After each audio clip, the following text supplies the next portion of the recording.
Hello to everyone, welcome to my channel डाई doctor. आज हम बात करेंगे चांदीपुरा वायरस की। जी हाँ, 17 जुलाई यानी बुधवार को पुणे के नेशनल इंस्टीट्यूट ऑफ वायरोलॉजी यानी एनआईवी ने पुष्टि की है कि गुजरात में 4 साल की बच्ची की मौत चांदीपुरा वायरस के कारण हुई है। इस वायरस के कारण मरने वालों की संख्या अब 15 हो गई है।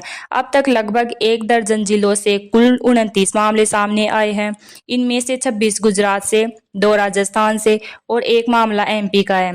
इस वायरस के कारण मरने वालों में 13 गुजरात से है, जबकि एक पड़ोसी प्रदेश राजस्थान और एमपी से है। मामलों की संख्या में लगातार इजाफा देखकर गुजरात सरकार एक्टिव हो गई है। संदिग्ध क्षेत्रों में 50,000 से अधिक लोगों की स्क्रीनिंग की गई है। सभी जिला और ग्रामीण अस्पतालों को संदिग्ध मामलों के नमूने एनआईवी सेंटर को भेजने के लिए कहा गया है। चांदीपुरा वायरस के अध्ययन और रोकथाम के लिए विशेष टीम भी बनाई गई है।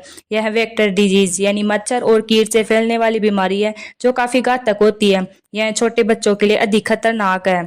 इसके संक्रमण के कारण सिर में सूजन बढ़ने लगती है जो न्यूरोलॉजिकल कंडीशन में बदल जाती है। जांच और इलाज में थोड़ी सी देरी या लापरवाही मौत का कारण बन सकते हैं।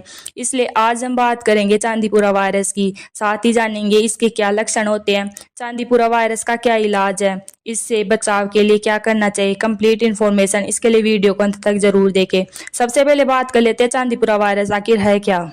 चांदीपुरा वायरस नाम सुनने में नया लग सकता है, लेकिन ऐसा नहीं है। इसका पहला केस 1965 में महाराष्ट्र के एक गांव चांदीपुरा में सामने आया था, इसलिए इसका नाम चांदीपुरा पड़ गया। गुजरात में लगभग हर साल इस वायरस के मामले दर्ज होते हैं। हालांकि इस बार मामले तेजी से बढ़ रहे हैं, इसलिए यह फिर से चर्चा में आ गया है। इस वायरस का संबंध बेकुलो वायरस से है। इसका मतलब है कि यह मच्छर, टीक और सैंड फ्लाई यानी रेत मक्खी जैसे वेक्टर के काटने से फैलता है।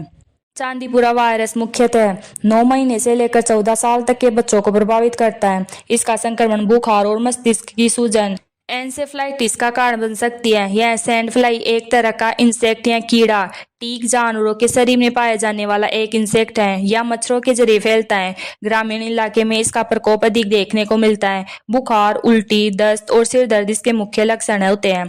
इसका कोई सटीक इलाज और टीका अभी उपलब्ध नहीं है, इसलिए बचाव ही कारगर उपाय है। चांदीपुरा वायरस के लिए कोई विशेष एंटीवायरल उपचार उपलब्ध नहीं है। चूंकि यह घातक बीमारी है और इसके लक्षण तेजी से बिगड़ सकते हैं, इसलिए जरूरी है कि जांच में इसका समय पर पता लगाया जा सके और इलाज के समय ठीक से देखभाल हो।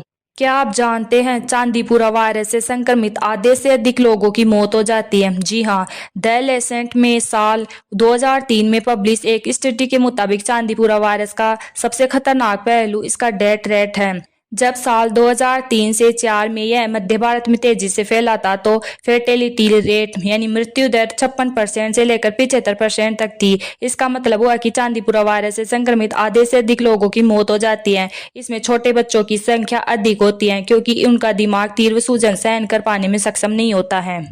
अब बात कर लेते हैं चांदीपुरा वायरस के लक्षणों की। इसके संक्रमण से एन्सेफ्लाइटिस होने का खतरा होता है। इसका अर्थ है कि वायरस के संक्रमण से मस्तिष्क के टिश्यूज में सूजन या जलन होने लगती है। आमतौर पर तेज बुखार इसका शुरुआती लक्षण होता है। इनमें से मुख्य लक्षण इस प्रकार हैं। चांदीपुरा वायरस से संक्रमित लोगों को तेज बुखार आता है, बुखार के साथ उल्टी होती है, मानसिक स्थितियां, चेतना में परिवर्तन होता है, फोटोफोबिया यानी रोशनी से समस्या होने लगती है, डायरिया, तेज सिर दर्द, गर्दन में अकड़न, इसके अलावा दौरे पड़ते हैं।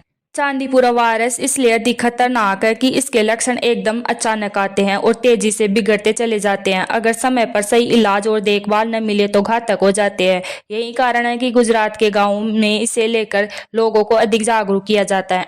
अब बात कर लेते हैं चांदीपुरा वायरस के इन्फेक्शन से बचाव के उपाय क्या है।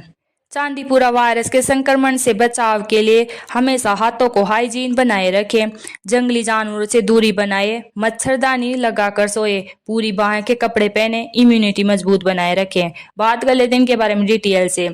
सबसे पहले बात कर लेते हैं हाथों को हाइजीन बनाए रखें। नियमित रूप से साबुन और पानी से हाथ धोते रहे। अगर संभावित रूप से संक्रमित वातावरण या जानवरों के संपर्क में आए हैं तो सफाई का विशेष रूप से ध्यान रखें। दूसरा है जानवरों से बचाव। चांदीपुरा वायरस जंगली और घरेलू जानवरों में भी फैल सकता है। उनके रहने के स्थान के आसपास रह रहे कीड़े और मच्छर संक्रमण के वाहक बन सकते हैं, इसलिए जब भी जानवरों के आसपास जाए तो पूरे बाजू के कपड़े पहनकर जाए। तीसरा है व्यक्तिगत सुरक्षा। संभावित रूप से संक्रमित जानवरों को संभालते समय दस्ताने और मास्क जैसी सुरक्षात्मक चीजें पहन कर रखें। इससे संक्रमण के जोखिम को कम किया जा सकता है। चौथा है वेक्टर नियंत्रण। इस वायरस को फैलाने में कीड़े और मच्छरों की संभावित भूमिका अधिक है, इसलिए जोखिम कम करने के लिए कीड़े भगाने वाली दवा और मच्छरदानी का उपयोग करना चाहिए। पांचवा और लास्ट है इम्यूनिटी मजबूत। फल और सब्जियों से भरपूर भोजन करें। कोशिश करें कि इसमें विटामिन सी से भरपूर फल और सब्जियां अधिक हो। रोजाना एक्सरसाइज करें। रोज 7 से 8 गिलास पानी पिए। इससे इम्यूनिटी मजबूत रहेगी तो इन्फेक्शन के खतरे कम हो जाएंगे। अब बात कर लेते हैं चांदीपुरा वायरस के इलाज की। चांदीपुरा वायरस के लिए अभी तक कोई वैक्सीन या एंटीवायरल ट्रीटमेंट उपलब्ध नहीं है। मरीज के लक्षणों को देखकर ही इसका इलाज किया जाता है। इसके इन्फेक्शन का जल्द से जल्द पता लगाना और इलाज होना बहुत जरूरी है ताकि इसके घातक प्रभाव से बचा जा सके। चांदीपुरा वायरस के इन्फेक्शन का इलाज क्या है? अभी तक इस वायरस की कोई विशेष दवा नहीं है। समय पर वायरस की पड़ताल बहुत जरूरी और क्रिटिकल है। इसमें सबसे क्रिटिकल है सेकेंडरी इन्फेक्शन को रोकना। मरीज के शरीर को लगातार हाइड्रेट रखना जरूरी है। संदेह होने पर डॉक्टर के पास जाए और जरूरी टेस्ट करवाए। डॉक्टर सामान्य एंटीबायोटिक दवाओं से ही इलाज की शुरुआत करते हैं। सेकेंडरी इन्फेक्शन का मतलब एक वायरस के साथ दूसरे वायरस का हमला।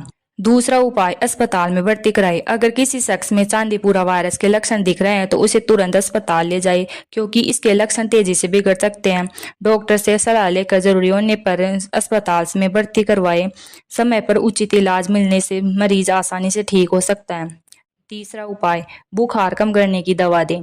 इस वायरस के संक्रमण से बुखार तेजी से बढ़ता है। इसका असर मस्तिष्क पर पड़ता है, इसलिए जरूरी है कि अस्पताल पहुंचने से पहले बुखार कम करने की दवा दें। चौथा उपाय, हाइड्रेशन जरूरी। चांदीपुरा वायरस से उल्टी और डायरिया की शिकायत हो सकती है, जो डिहाइड्रेशन का कारण बन सकता है। इसके चलते गंभीर स्थिति पैदा हो सकती है, इसलिए ORS का घोल देते रहे। हॉस्पिटल पहुंचने के बाद डॉक्टर से इसके अन्य उपाय के लिए भी सलाह अवश्य लें। छठवां उपाय, गहन देखभाल जरूरी। चांदीपुरा वायरस के लक्षण कई बार बेहद गंभीर हो सकते हैं, खासकर एंसेफ्लाइटिस की स्थिति बनने पर न्यूरोलॉजिकल समस्याएं देखने को मिल सकते हैं, इसलिए इलाज के दौरान मरीज की गहन देखभाल जरूरी है। सातवां और लास्ट, एंटीकॉन्वल्जेंट्स दिलवाए। अगर संक्रमण के कारण मरीज को दौरे पड़ रहे हैं तो डॉक्टर से सलाह लेकर इन्हें नियंत्रित करने के लिए एंटीकॉन्वल्जेंट्स दिलवा सकते हैं। तो कैसी लगी आपको मेरी जानकारी? अगर अच्छी लगी हो तो वीडियो को लाइक, शेयर और कमेंट करें। चैनल को सब्सक्राइब करें। Thank you.